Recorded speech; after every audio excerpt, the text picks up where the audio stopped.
I just wanted to say a special thank you for coming out and making sure that you're supporting the arts here in Philippines. And without further ado. Thank you. Thank you very much, everyone, for being here and for having me. I'm very excited to be here. This is actually my very first time in the great state of South Dakota, so I'm really glad to have some great weather to enjoy my first visit to South Dakota. My name is Garrett McQueen. I'll offer just a brief introduction. So first and foremost, I am a musician. For the first decade of my career, I made a living as an orchestral bassoonist with orchestras across the country. I'll go into that a little more later in this presentation. I work currently, in addition to continuing active in performance spaces, as a digital creator of broadcasts and digital media. So the core of a lot of my work is a podcast, a weekly podcast called Triloquy, and I also produce independent radio programs, including The Sound of 13. Its first season hit national syndication. Season 2 of that show is coming in the coming months. I have specials for things like Kwanzaa that have hit national airwaves. So it's really exciting on the digital project front as well. Recently, I've had the great opportunity to engage audiences through writing. I've produced and written works for National Sawdust, an organization called Represent Classical, and a number of other institutions. I'm an equity consultant and advisor with organizations including, but not limited to, the Black Opera Alliance and the American Composers Forum. I do a lot of guest presentations and lectures like this one at institutions like yours, but also including the Apollo Theater, the Kennedy Center, as it was just mentioned, and other institutions. But with all of those things, the thing that really ties everything together is the fact that I am an activist. I have a goal and a vision for what we call classical music in the United States. And what it will require is what I have grown to affirm as a decolonization of not only classical music as an idea, but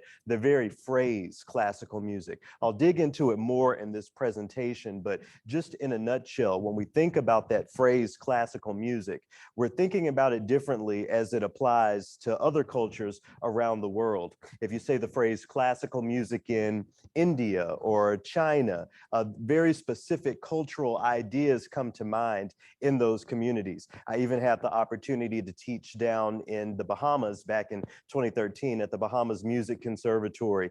And just walking along the streets, what I found was that if you just say the phrase classical music, the sounds of calypso and even reggae came to people's minds. So when we think about that phrase classical music here in the United States, more often than not, we're still thinking about an aesthetic that's rooted in the culture and the history of Europe. So to get us closer to a decolonized ecosystem of classical music here in the United States, I work to encourage people to think about their own musical sensibilities, their own musical histories, and the history of music here in the United States, so that one day we can lean more heavily into what we have to offer uniquely to a global ecosystem of classical musics next to the Indian Veena and sitar, next to the Chinese erhu, next to mariachi and the African drum. We have unique contributions to this global ecosystem of classical music, and I've taken on the role in my life and in my career to inspire thought toward that end.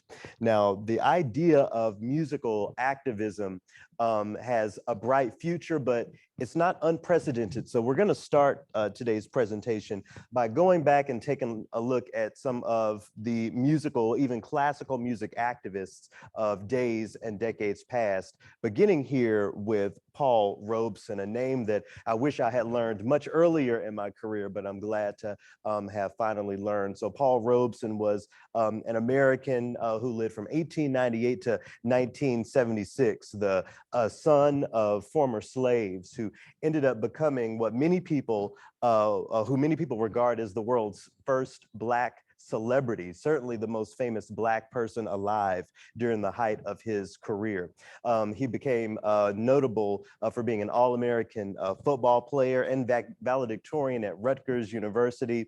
And then after graduating, he found acclaim in theater and musical spaces over across the pond in productions including Voodoo, Emperor Jones, and Showboat, which was his most famous production. If you've ever heard the song Old Man River, that's a song that was widely made famous by Paul Robeson. But through his world travels as an actor and as a musician, he worked to raise awareness about anti-racism here in the United States and tried to inspire class solidarity through his performances. And as I mentioned, he was in his day and still today considered the world's first Black celebrity. So through his travels, and preaching the gospel of anti-racism, it wasn't always something that was seen as a good thing to do, certainly not here in the United States. So what I'm gonna share with you briefly is an excerpt from a meeting, a hearing between Paul Robeson and the House Committee on Un-American Activities. Long story short, Paul Robeson spent much of his career in Russia. And in Russia, he would affirm that he wasn't experiencing racism. He was even quoted as saying he feels like a full human being in Russia. Well, if today's situation is one thing, but back in the 40s and 50s, there was a lot of heat between the United States and Russia when we think about the Second Red Scare. So that was seen as un-American for Paul Robeson to go to another country and talk about the discrimination that he was experiencing here in the United States. So just to offer some context to some of the things that arts activists have dealt with in the past, we're going to listen to a brief excerpt here between Paul Robeson and the House Committee on Un-American Activities. An article that was published in the USSR Information Bulletin, quote, I want to emphasize that only here in the Soviet Union did I feel that I was a real man with a capital M, close quote. I would say, I am quite willing to answer the question. When I was a singer years ago, this you that had to listen to hands. I'm a bass singer, so for me, it was turned up with Russian bass, not musical tenor. I learned the Russian language to sing their songs. I wish you would listen now. Mr. Chairman, I ask you to direct the witness to answer the question. Just be fair. I asked for order. The great poet of Russia is of African blood. Well, it's not blood. It is not only your strength. This. Russia in 1934. I first went to Russia in 1934. In Russia, I felt for the first time like a full human being. No color prejudice like in Mississippi. No color prejudice like in Washington. It was the first time I felt like a human being. But I do not feel the pressure of color as I feel it in this community today. Why do you not stay in Russia? Because my father was a slave. My people died to build this country. I'm going to stay here and have a part of it just like you. And no fascist-minded people will drive me from it. Is that clear? You are here because you're promoting the communist cause. I am here because I'm opposing the neo-fascist cause, which I see arising in these committees. Johnson could be sitting here, and Frederick Douglass could be sitting here. Eugene Garrett could be sitting here. Now, what prejudice are you talking about? You were graduated from Rutgers. You were graduated from the University of Pennsylvania. I remember singing prejudice. There's no prejudice against you. Just a moment. This is something I challenge very deeply. That the success of a few Negroes will make up for $700 a year for thousands of Negro families in the South. My father was a slave, and I have cousins who are sharecroppers. I do not see success in terms of myself. I sacrificed hundreds of thousands of dollars for what I believe in. While you were in Moscow, Mr. Rhodes, did you make a speech lauding Stalin? I can't remember. Have you recently changed your mind about Stalin? Stalin, gentlemen, is a question to the Soviet Union, and I won't argue for a representative of the people who, in building America, wasted the lives of my people. You are responsible, you and your forebears, for 60 to 100 million Black people dying in the slave ships and on the plantations. Don't you ask me about anybody. I'm sure you wouldn't want to discuss Western as the slave labor camps in Missouri. You know more on slavery than this society. I assure you. I invite your attention to the Daily Worker of June 29, 1949, with reference to a get-together with you and Ben Davis, formerly Communist councilman in New York. Do you know Ben Davis? My dearest friends, he is as patriotic an American as can be, and you, gentlemen, are a non-patriot. Just a minute. You are the honor. The hearing is not done. I think it should be. I can do all this I can. We must say, well, the meeting is adjourned. It should be. I think it's important to revisit this bit of history because it showcases not only the levels to which arts activists engage the conversation, but their energy that they were met with, even all the way on Capitol Hill. So in 1956, if this is how the government treated someone like Paul Robeson, of course his legacy as an artist was diminished in the coming decades, which is why many people still to this day don't know the name Paul Robeson, much less the legacy of a person named Paul Robeson. And as I mentioned, someone who is so famous, globally famous during his time. There is a precedent for this type of work. And Paul Robeson is one of the many people whose legacies I'm always going back to and studying as an example of how artists can really engage broader conversations on the activist front. We'll revisit one more activist of decades past who I would be remiss to leave out, especially during Women's History Month. And that person is Nina Simone, someone whose legacy has been celebrated a little more than Paul Robeson's.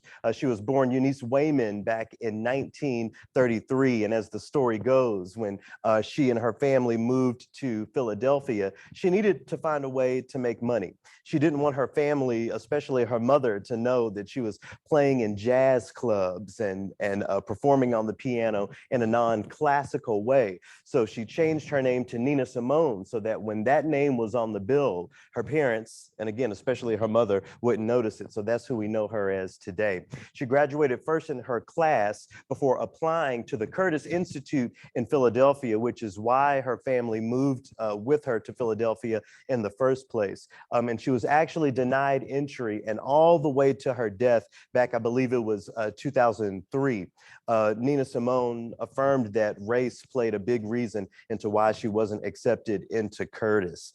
She cultivated communities of agitators and inspired pro-Black sentiments through her music and through her musical activism. What remains one of her most famous compositions. I think most people who know Nina Simone know the tune Wild is the Wind, but we also have to remember music like Mississippi Goddamn that really took a forward step musically in against anti-Blackness and racism in the United States. Later on in her career, after she began to be celebrated as not only a musician, but an activist, she was awarded several honorary degrees from several institutions, including the Curtis Institute just days before her death in 2003. And she helped codify the concept of Black classical music, which is sort of what we'll talk about a little bit today. Nina Simone is someone who understood that that phrase classical music really has to be put into context with a culture. And for her, the music that she played, she considered classical. And there are many examples that we can revisit from her. We're going to hear a short clip of Nina Simone speaking here, and I included a couple of quotes. I'll move this down there. The first of those quotes is one that really drives a lot of my work. I had spent many years pursuing excellence because that's what classical music is all about. Now it's dedicated to freedom, and that's far more important. Keep that quote in mind as you listen to her speak here as to why she pushes the conversation of race, why she pushes activism, and what she's trying to inspire through her music.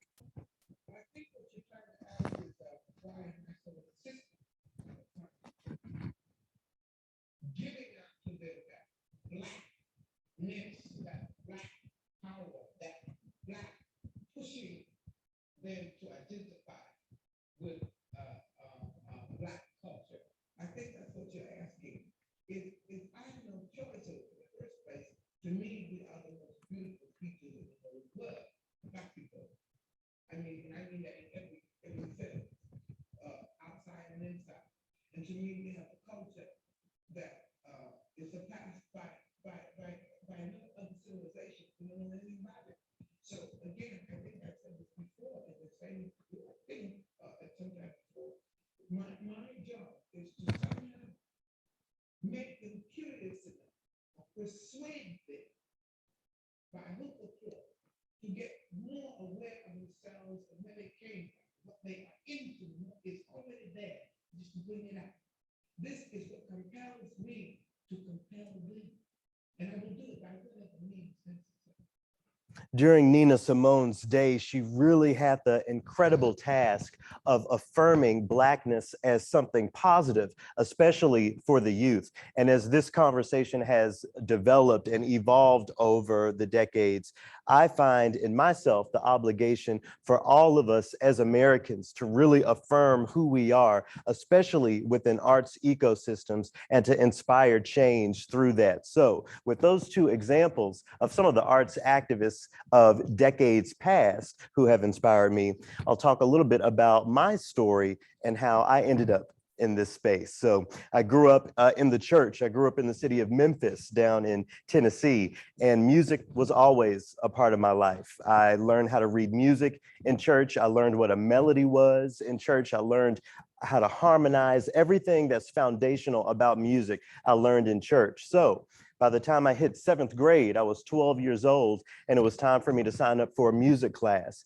I felt like I was already a little too good of a singer, too trained of a singer to join the school choir by that time. So I said, hey, why not join the band and learn to play an instrument? So I walked in the band room. I told my band director that I wanted to play the flute. And while I did eventually learn how to play the flute, he said, oh, Garrett, there are too many flutists already. How about you play this thing? So I opened up the case. I had no idea what it was. I brought it home. My parents had no idea what it was, but that's the beginning of the journey, my being introduced to the bassoon as a pile of wood that I knew nothing about and didn't know what to do with. So despite the fact that that entry point was filled with so much mystery, I started to have a real interest in playing the bassoon, so much so that I knew I wanted to engage music somehow as a profession, but I wasn't sure what that could be. I knew that orchestras existed, but I never saw anyone who looked like me play in an orchestra. So I didn't, at that time at least, consider it an option. One thing that I did have exposure to was the impact of music education, both in my church upbringing and in school. So with that as my foundation, I took a leap of faith and went on to the University of Memphis to major in music education. I describe it as a leap of faith because my parents, especially my mother, didn't have much context for how anyone can make a living as a musician. And I always mention that because it's important to remember when we talk about marginalized communities, we're still talking about people who are the first generation something in their family. So for example, I'm a first generation college graduate. In addition to that, I am a first generation professional musician. So as we think about how we can engage more audiences and especially more young people through music, we have to remember that it's a learning process that's actually multi-generational. The parents have to play a big role in understanding what it can mean to be a musician. And I think about that all the time as I continue to try to explain to my parents what I do for a living these days. So as I got into school, I began to get a clearer perspective as to what I really wanted to do with my life, specifically when it came to teaching music.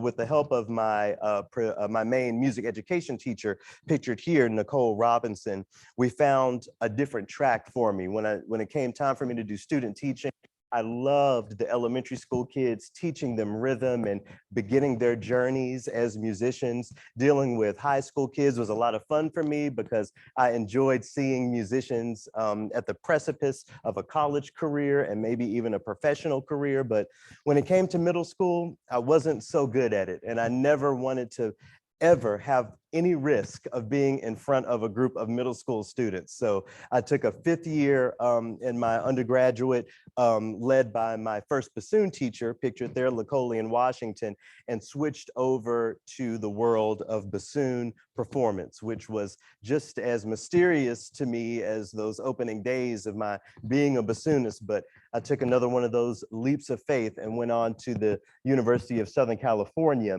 to earn a master's degree in bassoon performance.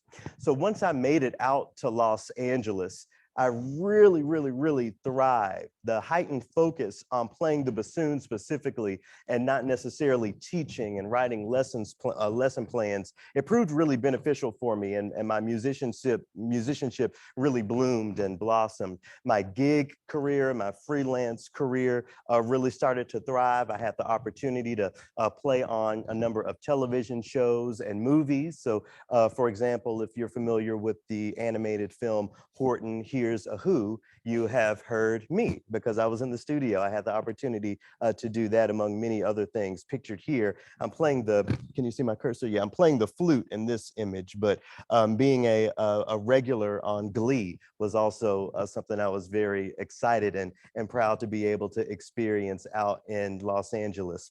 I had plans after earning my master's degree to move back to Memphis and maybe just figure something else out. But my teacher, Judith Farmer, who I owe everything to, told me, you know, Garrett, you can really do this thing of performance. So I took a few auditions and started to win auditions. I left the University of Southern California with a 2-year contract with the Detroit Symphony.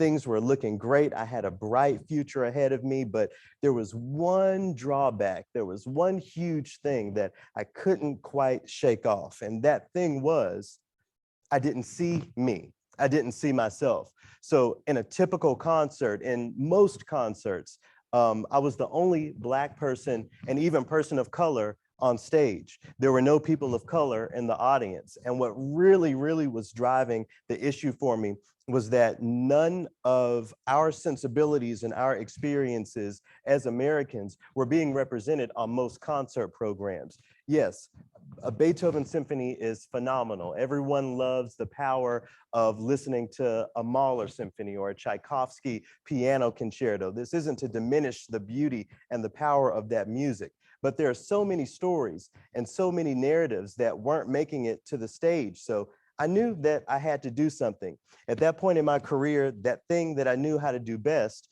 was play the bassoon. So I utilized that skill toward inspiring change, which served as the beginning days of my activism. So my goal was to be as visible as possible. If you remember, I mentioned before that when I first learned to play the bassoon, I didn't see anyone who looked like me on stage. So I wanted to change that trajectory for other people and make sure that they knew that we can do something like this, making a living as orchestral musicians. So toward making myself as visible as possible, I had the great opportunity to collaborate with some really incredible organizations and institutions. The first one here is the Sphinx organization. If you haven't heard of them, they are based in Detroit, Michigan, with the mission of celebrating the power of diversity through classical music. I'm pictured here playing the contrabassoon, and not only has the Sphinx organization played a huge role in some of my performance opportunities, but also as a speaker. Some of my first speaking engagements were with the Sphinx organization, and I will always honor them for being there at the beginning of my activist career. I'm pictured here in the bassoon section, and this image actually made it to the cover of Orchestra magazine back in, I think it was 2013 or 2014. This is the Gateways Music Festival Orchestra. It's not only an orchestra filled with people of color, but it's specifically an all-Black orchestra that celebrates the legacy of Black composers and Black musicians here in the United States. Next month, the Gateways Festival Orchestra will present a concert in Carnegie Hall, making Gateways the very first all-Black classical orchestra to play that space. So that group group is still making history, and I've been so grateful to be able to engage them. I'm pictured here in this third pane with the Knoxville Symphony Orchestra. So after my contract with the Detroit Symphony Orchestra was up, I won a permanent position as second bassoon with the Knoxville Symphony. And at this point in my career, my activism was already going and people knew what I was about. So I often had the opportunity to stand to the front of the stage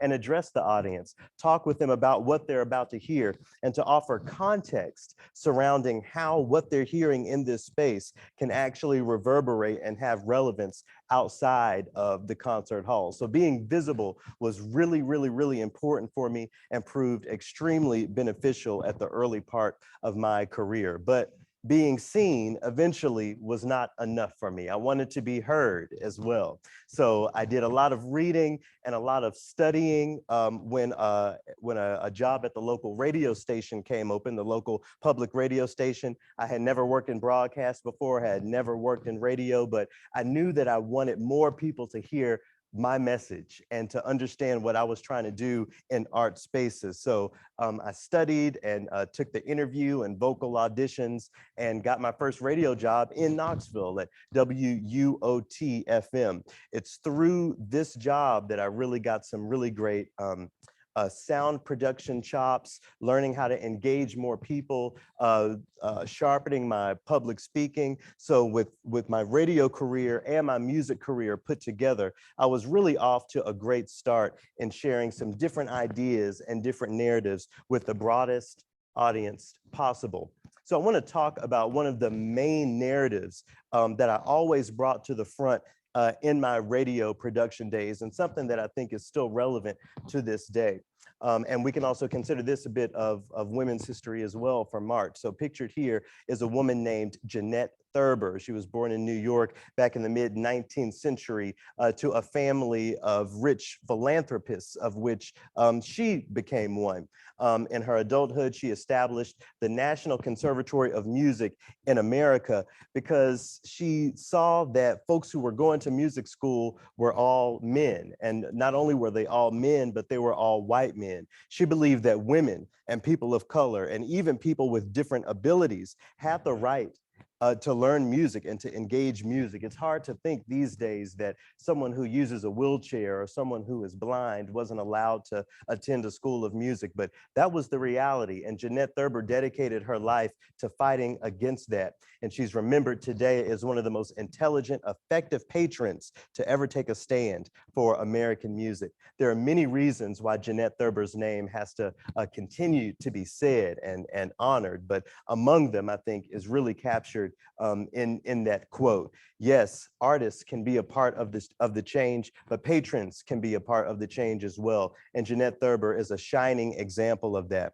So toward making a new idea of what a music school in America could look like and how to engage more people, she did a lot of research. She wanted to find a composer from anywhere on the globe who had a reputation for codifying new sounds and new ideas within art spaces. And after much study, she found a man named Antonin Dvorak, pictured here on the screen, a very famous composer that whose music is still performed today. So she invited him over and quickly introduced Dvorak to the man pictured here, a composer named Henry Thacker Burleigh, or sometimes you'll hear him called Harry Thacker Burleigh.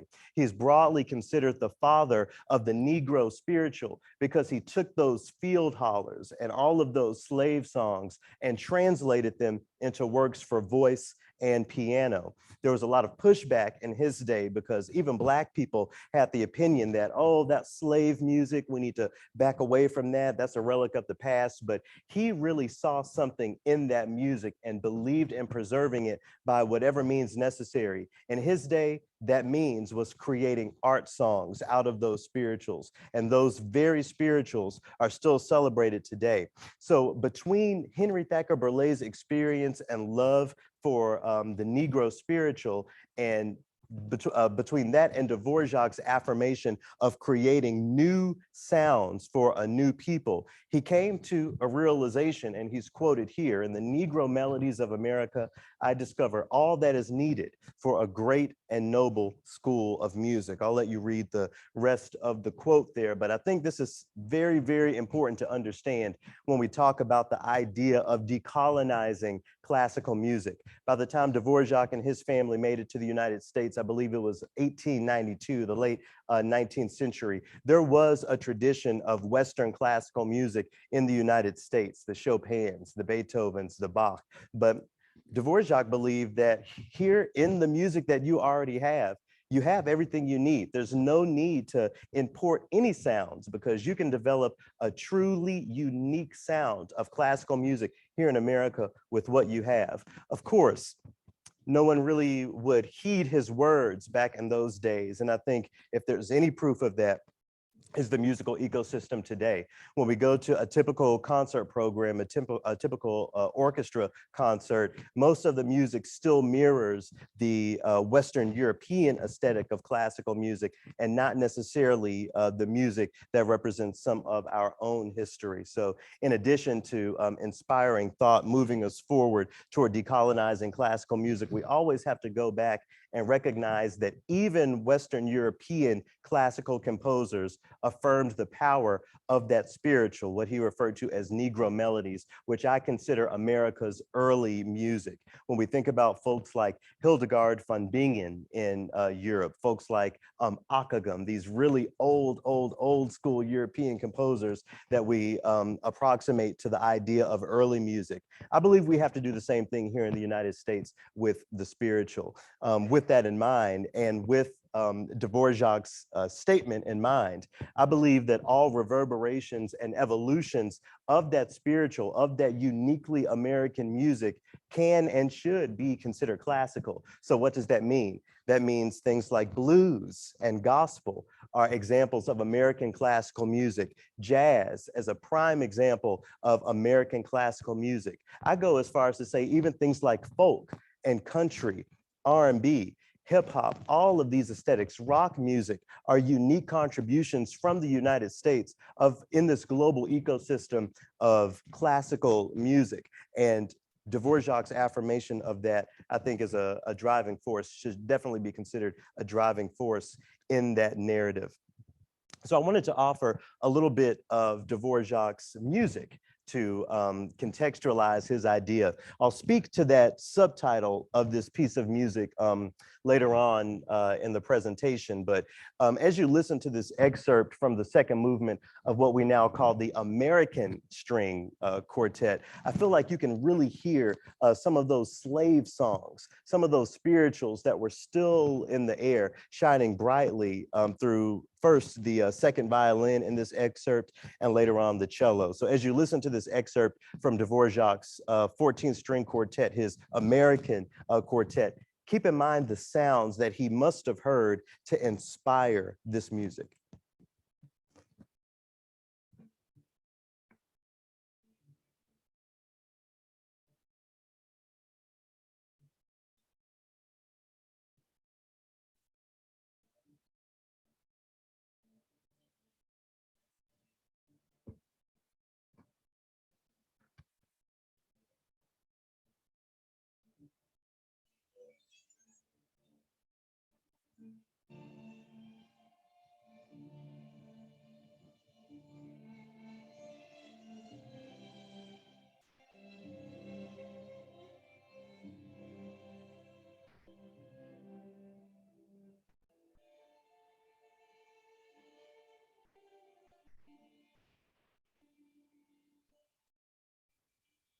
Yeah, so again, when I hear those melodies and think about Dvorak's affirmation of what he called Negro melodies, I can't help but to feel that he heard those songs, and that's what inspired this piece of music.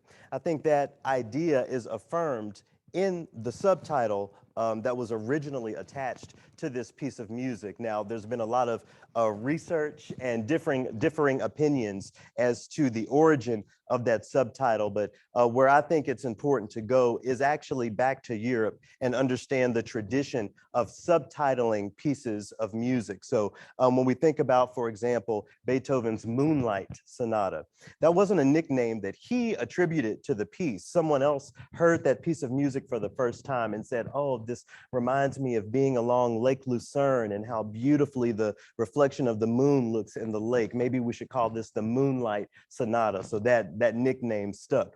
Well, when it comes to Dvorak's 12th, I think it's the 12th string quartet, people recognized that Black music, that Black sound when they heard this. So it wasn't Dvorak who attributed that name to it, but just the general culture. And of course, this is the late 19th century in the Midwest, not too far from here. He wrote this piece of music under the inspiration of a visit to Spillville, Iowa.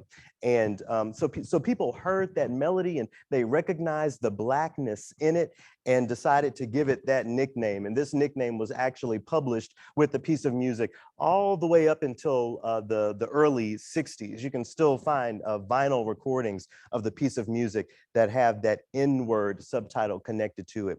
Over the decades that followed, the nickname changed to, at one point, I believe, the Mulatto String Quartet. And today we refer to it as the American Quartet, which I think is a really great nickname and subtitle for the piece because it is a great example of American music, but it sort of erases the specificity that inspired Dvorak when it comes to the Blackness in it. So even today, this piece is going through conversation and evolution. And one of my hopes is that one day we will reaffirm that Blackness by nicknaming this piece of music something like the Afro-American String Quartet. But until that happens, I think the American Quartet is a far better nickname for the piece than the alternative. So when it comes to understanding what Dvorak affirmed here when it comes to the uniqueness of that Black music, we also have to remember that even before the United States, there was Black involvement in classical music, even Western European classical music. And I offered a few examples here. So pictured here on your screen is one of the earliest examples we have of Black musicianship in Western classical music. This was a trumpeter who was known as John Blank. This image comes from the 15th century and again serves as one of the earliest examples we have of Black involvement in Western classical music. Pictured here is a composer who is becoming more and more famous to more people, an 18th century composer known as Joseph Bologna Chevalier de Saint-Georges. Many people until recent years thought of him as the Black Mozart because of the type of music that he wrote and the general aesthetic as it reminded people of Mozart's music. But the fact of the matter is Joseph Bologna was actually born about a decade before Mozart, and recent discoveries, writings from Mozart tell us that not only was Mozart familiar with Joseph Bologna, but actually a little jealous of him. Joseph Bologna had the ear and the company of Marie Antoinette, and apparently that is what inspired parts of Mozart's final opera, The Magic Flute. If you're familiar with that opera, there's a Black character in it named Monostatos, who is this evil, grimy character who apparently was inspired by Joseph Bologna with the Queen of the Night, of course, inspired by Marie Antoinette. Not only was Joseph Bologna a famed violinist and composer, he was even more famous as a fencer and as a military general. He led France's first all-Black regiment during the French Revolution. So yet another historical example of a sort of activism meeting the arts. Here in the middle of the screen is a woman named Margaret Bonds. So if you know the song, if you've been to Sunday school and sang the song, He's Got the Whole World in His Hands, you already know the music of Margaret Bonds. That's her most famous composition, but like Harry Thacker Burleigh, she dedicated her life to creating more art songs, more music for voice and piano out of those spirituals and field hollers. Her music is continuing to be discovered and rediscovered. As a matter of fact, last year in 2021, the Minnesota Orchestra created the very first recording of a piece of hers called the Montgomery Variations, which was written under the inspiration of all of the civil rights movement's activities down in Montgomery. So Margaret Bonds is a very important figure to understand as we think about recontextualizing the history of classical music and Black involvement in it. And then, of course, pictured here finally is the Dean of Afro-American composers, William Grant Still, who was the first Black person to conduct a symphony in the United States, to have a symphony performed by a professional orchestra, all sorts of firsts from William Grant Still. So these are just a few examples of the people that we have to remember and keep in mind when we think about the history so that we can better contextualize how we move forward in the future when we talk about race, activism, and classical music. In addition to facing history, we have to face some of the uncomfortable truths that are connected with the tradition of Western classical music as codified by Western Europe. So, of course, as I mentioned before, most orchestra concerts, at least the orchestra concert programs, look a little something like this. And while there's more engagement of orchestras or by orchestras of music by William Grant Still, Florence Price, and all of these people, we still have to face the fact that this is something that was very intentional and something that was manufactured for decades and decades here in the United States. Status quos that can't be disconnected from things like the civil rights movement and the history of racism here in the United States. This image is one that I've borrowed from a musicologist and cellist in the Louisville, Kentucky area. His name is John Sopayamanant. And when we talk about decolonizing classical music, we have to talk about the colonization of countries and cultures through music. So this is an example of how countries, specifically in this case in East Asia and Southeast Asia, were colonized, not only when it comes to their language, their religion, maybe even their food, but also music. And they would travel around with musicians who were enslaved to the end of colonizing that country and that culture's music. I've already talked about the so-called N-word quartet, but in this image, we see another reverberation of that anti-Blackness. So these are known by many people in many languages as gollywogs. And to this day, we have the performances of pieces like the Dance of the Gollywog or Gollywog's Cakewalk. Claude Debussy has a famous piano composition called Gollywog's Cakewalk. When we face these uncomfortable truths, I think it forces us to recontextualize the way that we program and the way we think about classical music. I am very uncomfortable. I would be very uncomfortable presenting on a recital a piece of music called The Dance of the Gollywog. And I think the more that we understand what these words mean and the history that's connected with them, it can inspire changes in the way that we program and approach this art form. So what is this new vision of classical music? For me, it's a vision that mirrors much of what we see around the world. I've pictured here a woman named Nirmala Rajashekar. She is a South Indian musician who I've engaged on a number of occasions. She's playing an instrument here called the veena, and she affirms that as classical music as it applies to her culture. Pictured here is a woman named Maria Isa. She is from Puerto Rico and not only engages music from her culture as classical, but has gone the next step in activism and is poised to become one of the next Minnesota House of members of the Minnesota House of Representatives. So it's really exciting to be there as well. And I've included here images of a group that I'll speak to a little bit later, the Philharmonic Orchestra, and just matching that with some of the other examples we have of around the world of an idea of classical music from the Andes Mountains in South America, African classical music. This is an instrument called an inanga. It's kind of like an and African harp, and then of course the Chinese erhu. I believe this is what a renewed vision and understanding of that phrase classical music should be. And if we face history and look at the future in the spirit of renewal, we will get concert programs and musical experiences that mirror images like these, and not necessarily images that we have seen of decades and generations past. So where are we now in this conversation and in this push for activism and decolonizing classical music? Well, the racial and cultural challenges are deeply embedded when we think about going to a concert hall experience. A question that I love to get but hate to get is when people ask me, "Oh, Garrett, I'm so excited to come to this new opera you're conducting, but I'm not sure what I should wear. Is it okay if I wear jeans?" You know, this is one example of how deeply embedded some of the status quos are within this art form, and that we have to break down. But despite these deeply embedded challenges, there are individuals within marginalized communities that are making a way forward in their own unique ways and accepting the experiences, perspectives, and opinions of these people from these marginalized communities is key to transforming art spaces. One of the many ways that I platform and affirm these narratives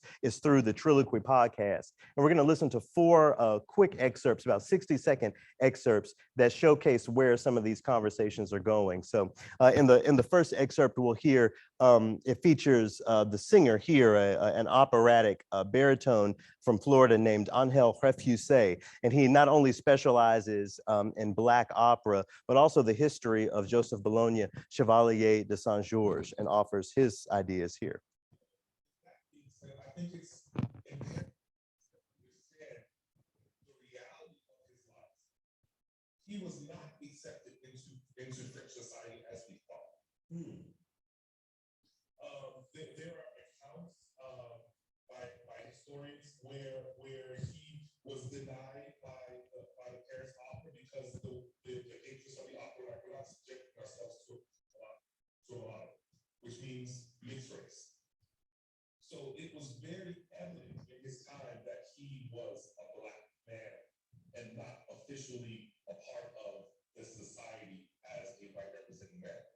If we can understand that history of Joseph Bologna and the challenges that he dealt with as a Black man in 18th century France, I believe we can become even more grateful that we have his music that has survived. Who knows how many composers will never know about Black composers, women composers, especially in Europe, who will never know because their music was sidelined or trashed. So that's an important fact that I think is so important to understand when we think about his legacy specifically.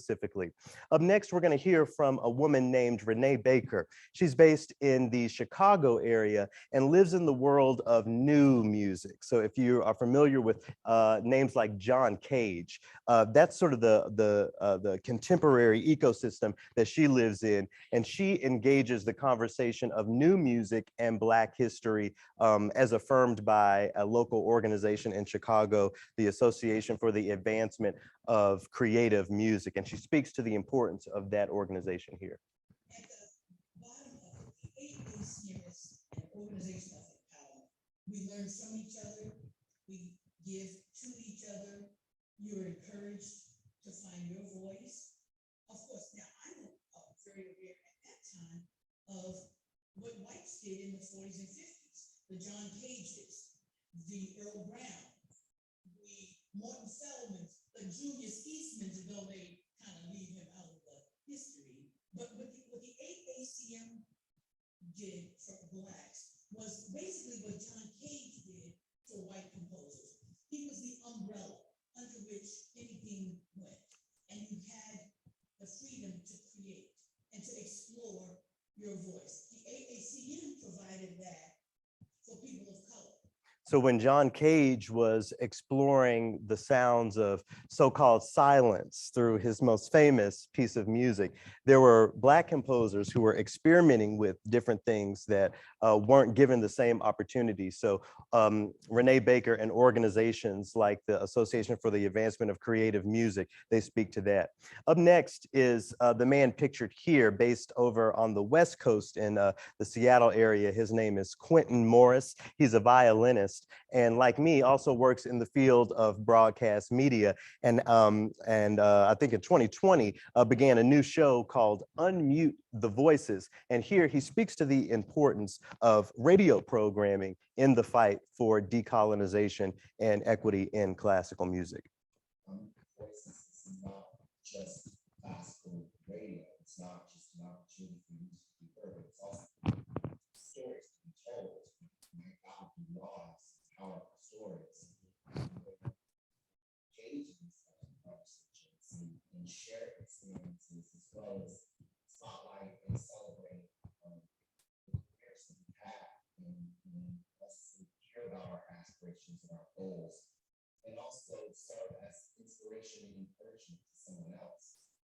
So that if there were any sort of way of passing the torch, this is how to do it.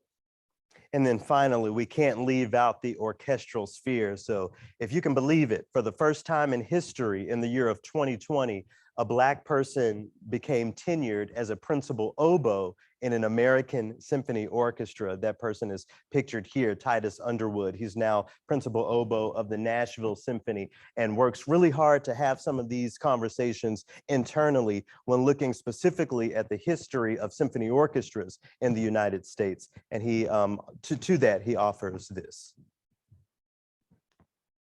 You would say that Shostakovich wrote the sound. You can feel USSR, feel that sound in his music.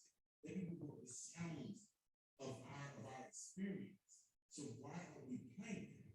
Because then you have to talk about the stories of all these people having been played. And why American orchestras haven't played these people. And then you realize that all the major orchestras were founded in Jim Crow. No legacy orchestras founded outside of Jim Crow. So I realized why a lot of this music been played. Because there's a message that's attached to it. So as emotional and maybe uncomfortable as these conversations can be, these conversations are necessary, and they're happening in every corner of the arts ecosystem. And it's a really exciting time as we look forward toward changes in this art form. So not only from the individual level, from grassroots is this happening, but it's happening from the institutional levels. And I've listed here a few organizations that I have the pleasure of being aligned with. I'll let you read their mission statements, but the ISBM, the International Society for Black Musicians, was founded by colleagues of mine in the podcasting space, Katie Brown and Delaney Harris. They host a podcast called Classically Black, and they also founded this nonprofit that creates a safe space for Black musicians in the Western classical sphere to explore ideas and to affirm one another in this battle. I have the honor of being a board member and a committee chair for the American Composers Forum, who in recent years has reframed its work towards arts equity, not only for folks local to the Twin Cities in Minnesota, but across the country and around the globe. And then since 2020, I have been a leadership council member of the Black Opera Alliance that works not only for representation on the stage in art spaces, but representation in lighting, in ticketing, in development, in hair and makeup. Something that we don't always think about is that if a Black woman comes to perform an opera and it's time to get her costumed, not all hair and makeup artists know how to deal with her type of hair, or maybe even her type of body. So the Black Opera Alliance engages opera companies on a weekly basis toward activating change in that corner of the industry. Now, there's active pushback against this work and it can't be ignored. And I've offered just two quick examples there. I mentioned the Gateways Orchestra earlier. Well, in addition to all of the different types of music they'll play, there's going to be a world premiere composition by the man pictured here, the composer and jazz musician John Batiste. When he was nominated for a classical Grammy, there was a lot of pushback. And while his being nominated in that category, for me, is an affirmation of positive shifts in the field of classical music, not all people see it that way. And then pictured in this part of the screen is the mission statement of an organization called the Society for the Preservation of Western Music. So as we continue to think about, as I continue to think about ways forward to engage activism and shift the field of classical music, it can't be forgotten that there's active pushback, and that unfortunately is a part of the work, but a part of the work that I and folks like me always have to engage. Oh, sorry, I'm hitting the mic there. And then of course, the pushback has become personal for me in my career.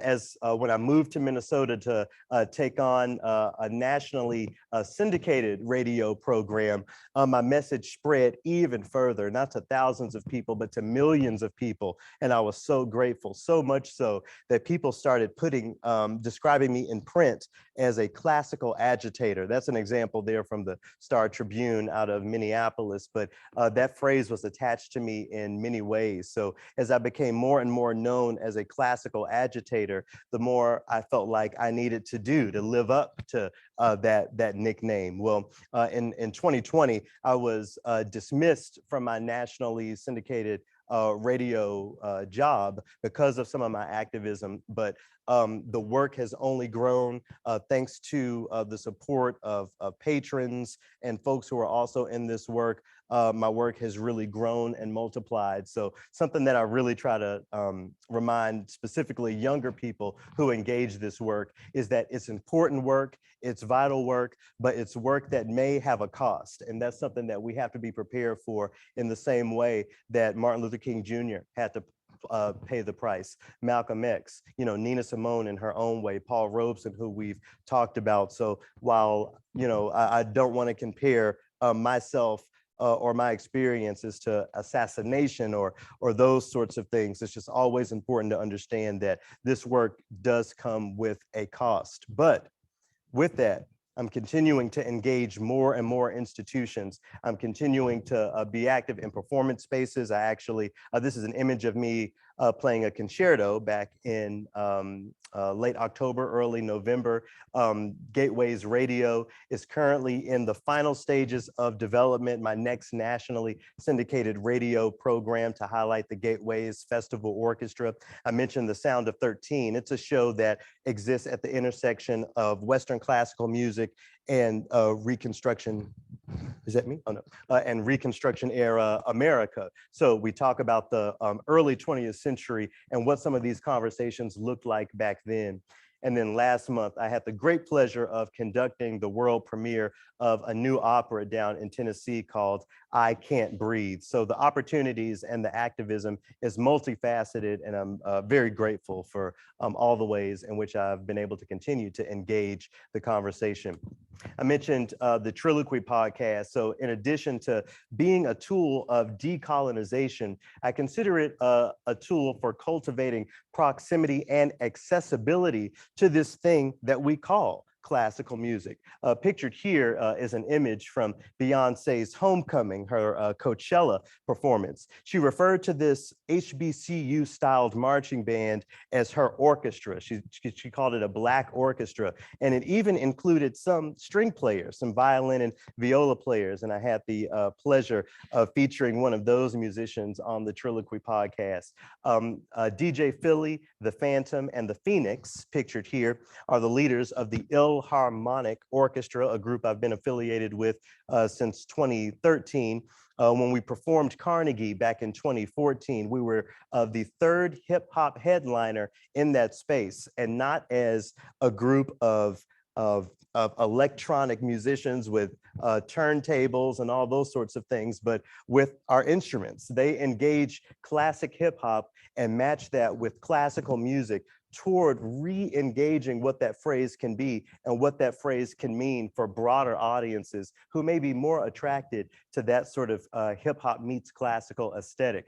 And then all the way down in the Bahamas, we even have folks affirming this work. This is a chamber music ensemble known as C-Force, flute, euphonium, and piano. And while that may seem like an unusual conglomerate of music, they affirm that phrase classical music as it relates to Caribbean cultures. So they play reggae, they play calypso, and they play all of those sounds so that people in those communities can approximate the music that they know and love with that phrase classical music toward the end of ultimately decolonizing classical music and allowing more aesthetics and ideas into the space.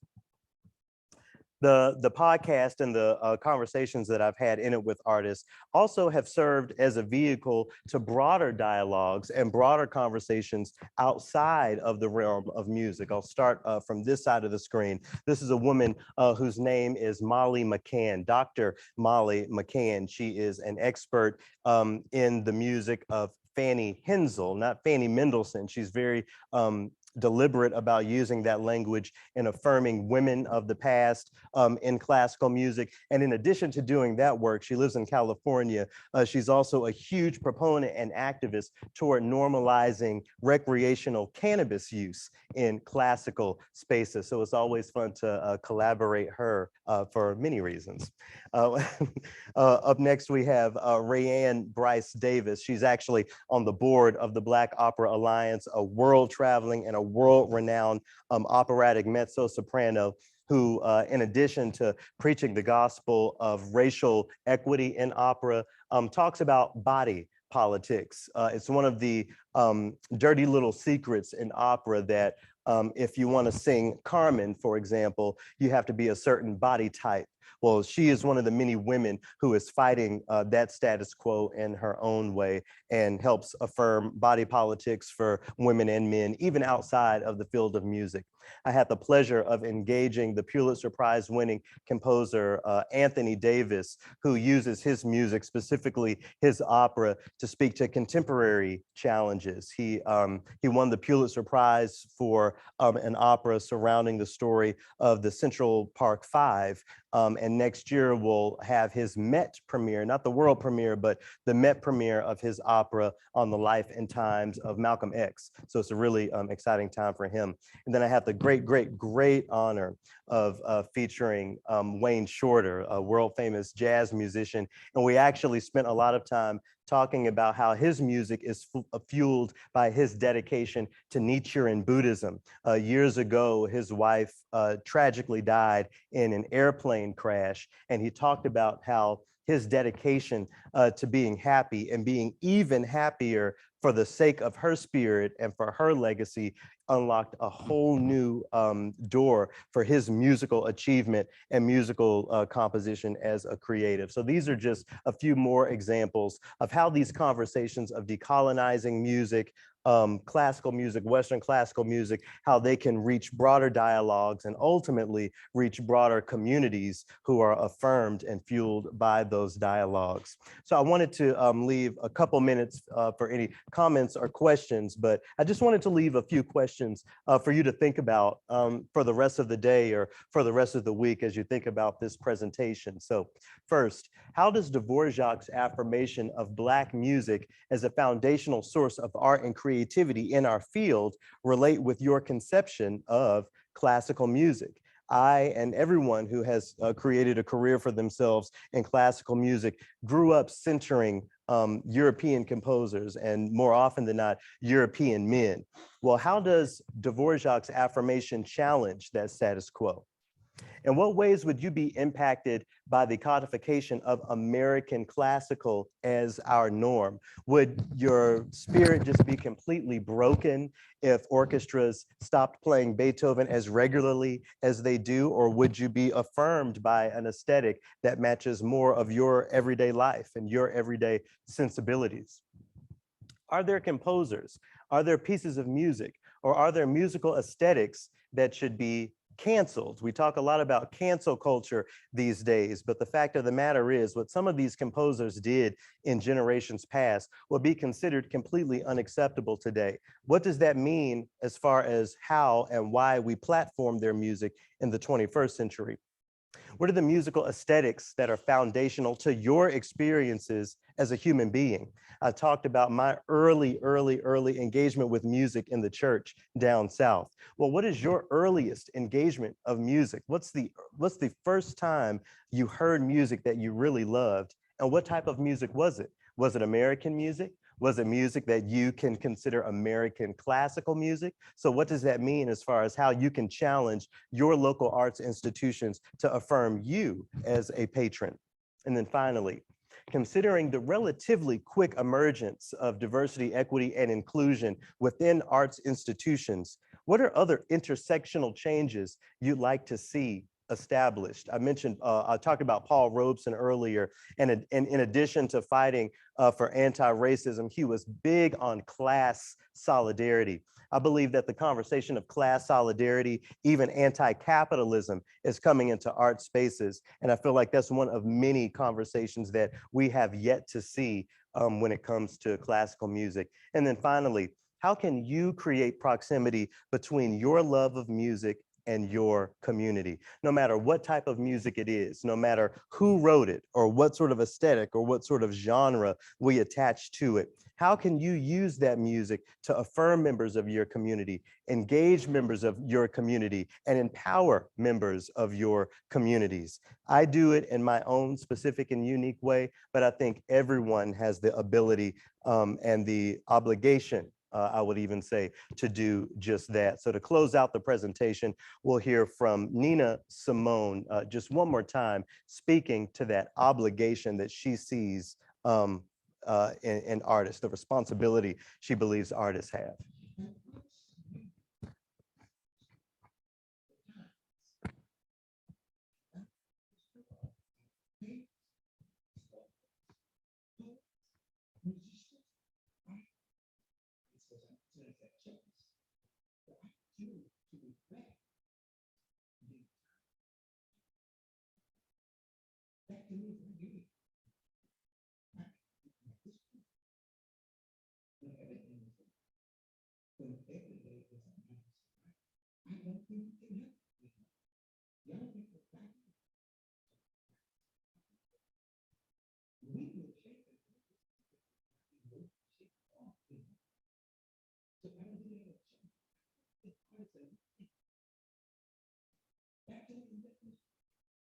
People like Nina Simone lived in the shadow of so much violence, racial violence, violence based on gender and ability. I do believe that we live in a better day now, but we still have a long way to go. Nina Simone herself, you just heard her say that an artist's duty is to reflect the times, and that's what I'm trying to do as an artist every day, to reflect the times in every way that I can.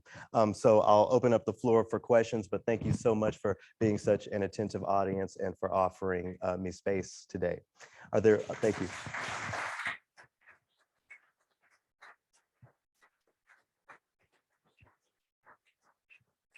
Any questions or comments or ideas based on anything I've said today or anything you've heard today? Please.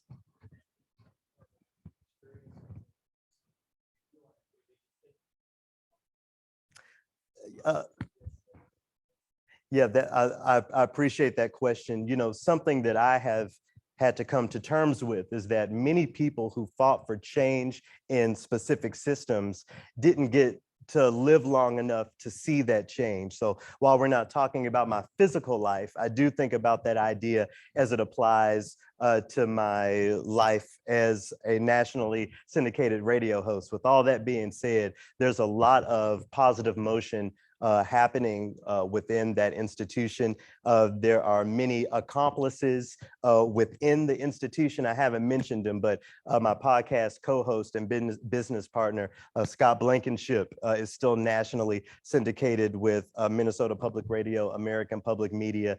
And if anyone is really pushing the needle within the organization and doing everything that they can to keep these conversations going. He is certainly doing it. So to answer your questions, I don't necessarily spend a lot of time thinking about NPR these days, but I can say in all honesty that I do think that there's some really positive movement happening at that institution. And you know, I'll just add to that, you know, it's important, I think, to think about classical radio as one of these very consequential infrastructures in this conversation, is because that's how most people engage the art form. Most people will never put on fancy clothes and go see an opera or go see an orchestra concert. But a lot of people turn on their public radio station at least in the evenings when it's time to go to sleep. That's another conversation, you know, sleeping on classical. But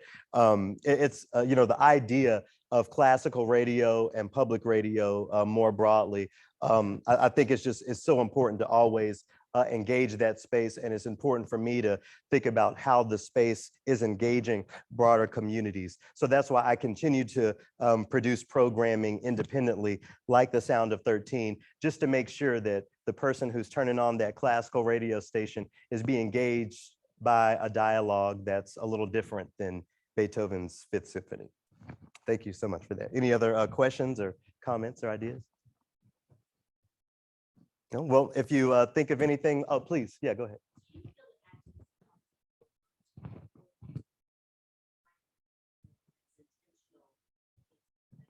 Yeah, I love that question because I usually sit on the side of the conversation that says activism has to be out loud, it has to be to the front, but even I affirm that activism happens on all levels, and it really has to happen on all levels. If there is a space in which these conversations aren't happening, that's a space that isn't moving forward in the way that it should. So while I'm very proud and very comfortable being to the front with my activism, is very different than being on the streets with a picket sign, and it's very different than sitting in an office and encouraging my male boss to stop using phrases like female composer, for example. That one particularly really gripes me.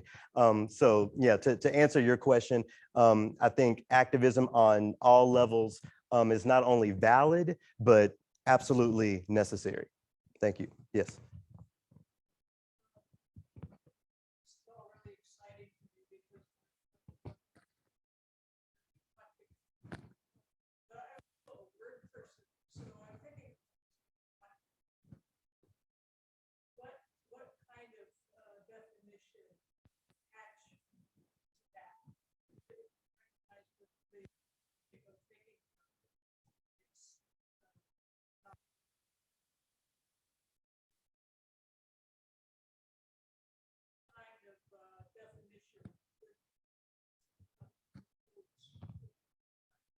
Yeah, so when I think about the phrase classical music, I think about music that's foundational to a culture, to a community, to a people, and to a narrative. So as I was mentioning earlier in the presentation, if we all went to China today and used the phrase classical music, they're thinking about instruments, not only aesthetics, but specific instruments that are very different than a violin and a cello and a bassoon, but that is very much foundational to their culture and very much classical. When we think about the African continent as the origin of people, of human beings, I think we have to affirm that that means the African continent must also be the origin of music. So what's classical there, when I think about instruments like the ananga and the drumming traditions there, I consider that classical. So again, here in the United States, I believe that the music codified by indigenous cultures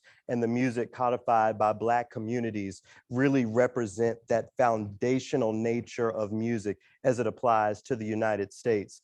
But again, the challenge people have with that is that you also have to consider the reverberations and evolutions of those sounds as also classical. There are more and more people who I'm able to convince that jazz, for example, is American classical. We're getting there, but I want to go even a step further and affirm country music folk music, R&B, all of these uniquely American sounds as classical because they serve a foundational part of who we are as a people. It doesn't, in my work, I have to speak about race, but I think we can go even beyond that when we talk about the ways that Negro spiritual has engaged other communities to engage other types of music. So if it was born here in America, I think we should consider it classical music under that definition of music that's foundational to the culture and experience of a people. I hope that answers your question as a word person. Anyone else? Well, if any other questions or comments come to your mind, I'm easy to find on the internet. Just Google Garrett McQueen, my website, garrettmcqueen.com. I always love hearing from people. Thank you all once again for having me. It's really been great for this to be my welcome to the state of South Dakota, and I look forward to visiting again. Thank you all very much.